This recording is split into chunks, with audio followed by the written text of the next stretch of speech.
Welcome everyone to the Business Beyond the Classroom podcast. This is your co-host Jesus, and today we're going to be talking about entrepreneurship. This is a big topic in the business industry now, seeing as so many people now want to become entrepreneurs. And luckily for us, we have a young entrepreneur straight from Wilkes University. Alrighty, and for today's episode, we have with us in the studio Chris Mann. How are you, Chris? Hi. Thank you for having me, guys. It's great to be here. Well, thank you so much for coming. So we have a couple specific questions for Chris today. So I'm going to kick it off with an easy one here for you. So what inspired you to start your own business straight out of college? And then what were some of your long-term goals for your company? Wow, that's a really good question. And to really start on kind of what inspired me, I had to really go into what was my hobbies and what really was like driving me. What did I love the most? And one of those things that I really loved to do was lifting and working out and just having a really healthy mindset and having a healthy lifestyle.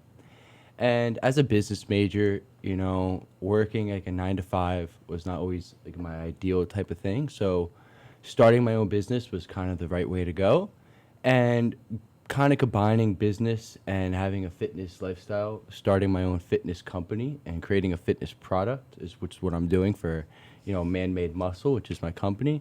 That's how I kind of really started it, because starting something that was mine and something that I can really own and kind of help other people's lives and improve their lives better with this product, that is honestly what inspires me, helping other lives, not just mine. Yeah, that's great. I know you say that helping other people's minds and their body, it's really also looking towards the future, right? The client's future. So another question is, what are your plans for the future of your business?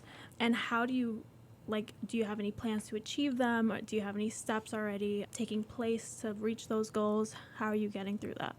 So I would say, to continue with the future and to achieve my future goals and everything is honestly taking it one step at a time. And to really kind of achieve the goals I want to do is just kind of what I really want to do is first, how big can I make this company? All right. And so the way I'm going to do that is by expanding it, by getting it out there to the public, right? Getting as many people as I can to use the product, as many influencers as I can to use the product and really promote it. So that's goal number one, expand, right? Next goal of mine is see what else can I do for the company to kind of make it better? What other products can I make? What other products can I bring out here that could also help other lives as well? Or, hey, if this company doesn't even work, a future product will be starting a whole new other company. That's awesome. So kind of building off of your future plans for the business, you talked a lot about expansion and improvements. What challenges specifically do you fear the most when you're, a young entrepreneur, you're entering the marketplace? Do you have any specific competitors that you feel as though it's going to be pretty hard to, sell your product to clients over theirs? I would say, my product is kind of like different. It's more portable, it's more affordable than our competitors, so not really an issue or a threat coming from the competitors. I feel like our product is completely different. And I should say this from the start, completely forgot. It's not just my company, it's me and my brothers. Nicholas Mann, he's also an owner of this company, so we're actually doing it together. So it's not just me that are going against these problems and issues with the competitors, and even as a problem being an entrepreneur. We didn't start any brother rivalries by leaving him out, right? No, I hope not. I had to say it. I had to say it up first. I completely forgot from the beginning.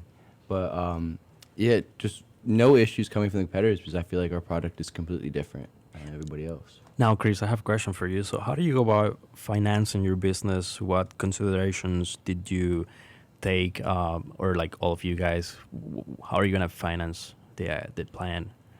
So first, to answer that, we had to find out how much do we actually need, all right?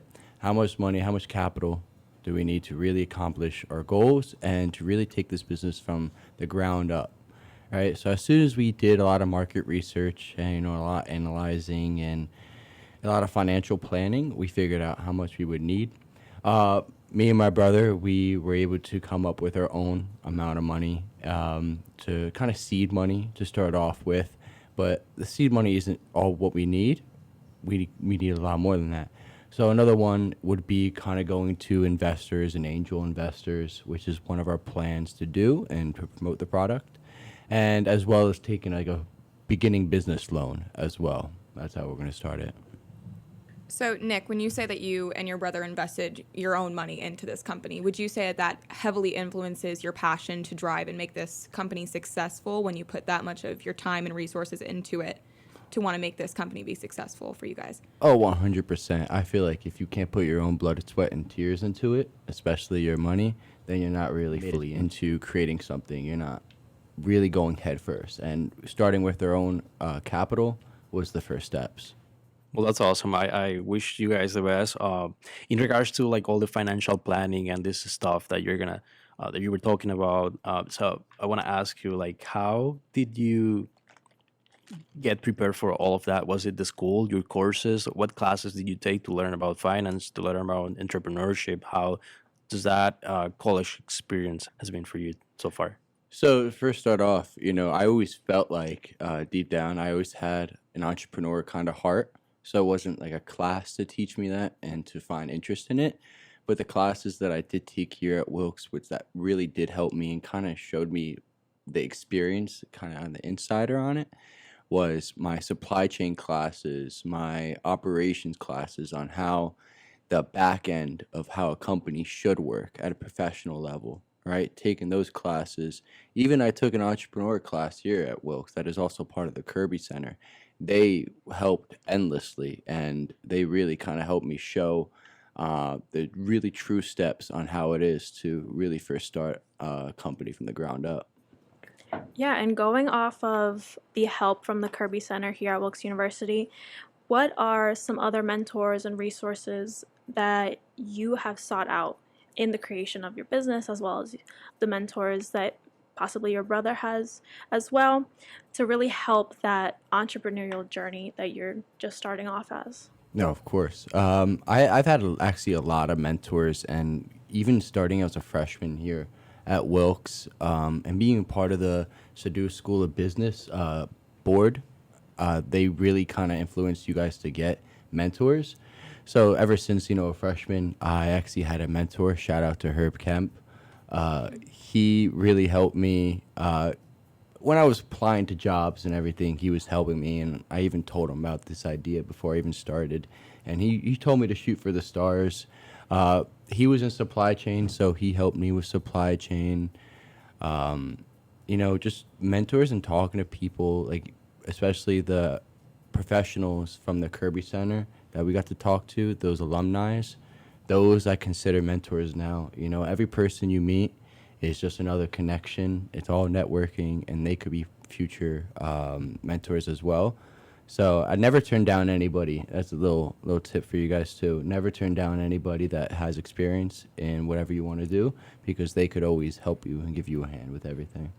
I love that. I mean, networking, it's key, And one of my favorite things about the Wilkes program and the business school is that you get a lot of exposure out there for networking. We have the PPD programs that they go on and explore a few businesses and their operations. And I personally have a connection with a great mentor of mine, not only my advisor, but other people from the real world, right? And that's something that has actually like helped me a lot in regards to my personal growth, and it's awesome. We're definitely impressed with your story so far, and I want to ask you one more question, Chris, before we wrap this thing up here, and that is, what's your advice? What would you say to other recent graduate students, especially those coming out of Wilkes University that are considering in becoming an entrepreneur too?